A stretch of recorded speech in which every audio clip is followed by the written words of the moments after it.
اعوذ باللہ من الشیطان الرجیم بسم اللہ الرحمن الرحیم۔ تمام سننے اور دیکھنے والوں کو السلام علیکم ورحمۃ اللہ وبرکاتہ۔ دوڑنے والا پتھر۔ یہ 1 ہاتھ لمبا 1 ہاتھ چوڑا چکور پتھر تھا جو ہمیشہ حضرت موسیٰ علیہ السلام کے جھولے میں رہتا تھا۔ اس مبارک پتھر کے ذریعے حضرت موسیٰ علیہ السلام کے معجزات کا ظہور ہوا، جن کا تذکرہ قرآن مجید میں بھی ملتا ہے۔ اس پتھر کا عجیب کارنامہ جو در حقیقت حضرت موسیٰ علیہ السلام کا معجزہ تھا، وہ اس پتھر کی دانش مندانہ لمبی دوڑ ہے، اور یہی معجزہ اس پتھر کے ملنے کی تاریخ ہے۔ اس کا مفصل واقعہ یہ ہے کہ بنی اسرائیل کا یہ عام دستور تھا کہ وہ بالکل ننگا بدن ہو کر مجمع عام میں غسل کیا کرتے تھے، مگر حضرت موسیٰ علیہ السلام گویا کہ اسی قوم کے ایک فرد تھے اور اسی ماحول میں پلے بڑے تھے، لیکن اللہ عز و جل نے ان کو نبوت اور رسالت کی عظمت سے سرفراز فرمایا تھا۔ اسی لیے آپ کی عصمت نبوت بلا اس حیا سوز بے غیرتی کو کب گوارا کر سکتی تھی۔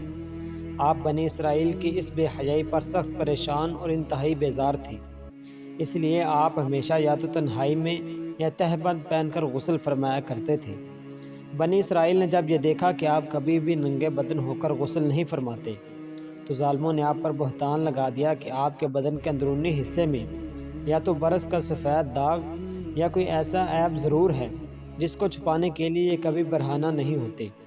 اور ظالموں نے اس تہمت کا اس قدر اعلان اور چرچا کیا کہ ہر کوچہ و بازار میں اس کا پروپوگنڈا پھیل گیا۔ اس مکروہ تہمت کے مشہور ہونے پر حضرت موسیٰ علیہ السلام کے قلب نازک پر بڑا صدمہ اور رنج گزرا، اور آپ بڑی کوفت اور اذیت میں پڑ گئے۔ تو اللہ عز و جل اپنے کلیم کے رنج و غم کو بھلا کب گوارا فرماتا،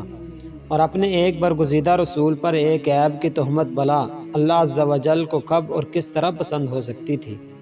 ارحم الراحمین نے آپ کی برات اور بے عیبی ظاہر کر دینے کا ایک ایسا ذریعہ پیدا فرما دیا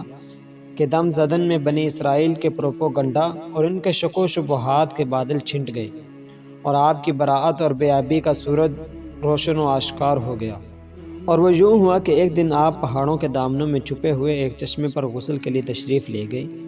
اور یہ دیکھ کر کہ یہاں دور دور تک کسی انسان کا نام و نشان نہیں ہے، اس لیے آپ اپنے تمام کپڑوں کو ایک پتھر پر رکھ کر اور بالکل برہنہ بدن ہو کر غسل فرمانے لگے۔ غسل کے بعد جب آپ لباس پہننے کے لیے پتھر کے پاس پہنچے تو کیا دیکھا کہ وہ پتھر آپ کے کپڑوں کو لیے ہوئے بھاگا چلا جا رہا ہے۔ یہ دیکھ کر حضرت موسیٰ علیہ السلام بھی اس پتھر کے پیچھے پیچھے دوڑنے لگے اور فرمانے لگے، اے پتھر میرا کپڑا، اے پتھر میرا کپڑا، مگر یہ پتھر برابر بھاگتا رہا، یہاں تک کہ شہر کی بڑی بڑی سڑکوں سے گزرتا ہوا گلی کوچوں میں پہنچ گیا، اور آپ بھی برہنہ بدن ہونے کی حالت میں برابر پتھر کو دڑواتے چلے گئے۔ اس طرح بنی اسرائیل کے ہر چھوٹے بڑے نے اپنی آنکھوں سے دیکھ لیا کہ سر سے پاؤں تک آپ کے مقدس بدن میں کہیں بھی کوئی عیب نہیں ہے، بلکہ آپ کے جسم اقدس کا ہر حصہ حسن و جمال میں اس قدر نقطۂ کمال کو پہنچا ہوا ہے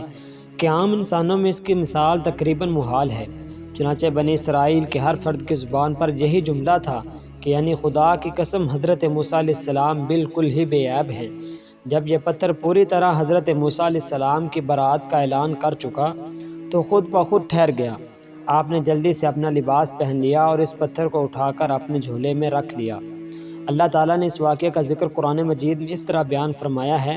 کہ اے ایمان والو، تم ان لوگوں کی طرح مت ہو جاؤ جنہوں نے حضرت موسیٰ علیہ السلام کو دکھ دیا تھا۔ تو اللہ تعالیٰ نے حضرت موسیٰ علیہ السلام کو ان لوگوں کی بکواس سے بری فرما دیا تھا، اور وہ اللہ کے نزدیک بہت آبرو والے ہیں۔ میدان طیہ میں اسی پتھر پر حضرت موسیٰ علیہ السلام نے اپنا عصا مار دیا تھا تو اس میں سے 12 چشموں کی ٹوٹیاں جاری ہو گئی تھی، جس کے پانی کو 40 برس تک بنی اسرائیل میدان طیہ میں استعمال کرتے رہے۔ واللہ تعالی اعلم ورسولہ۔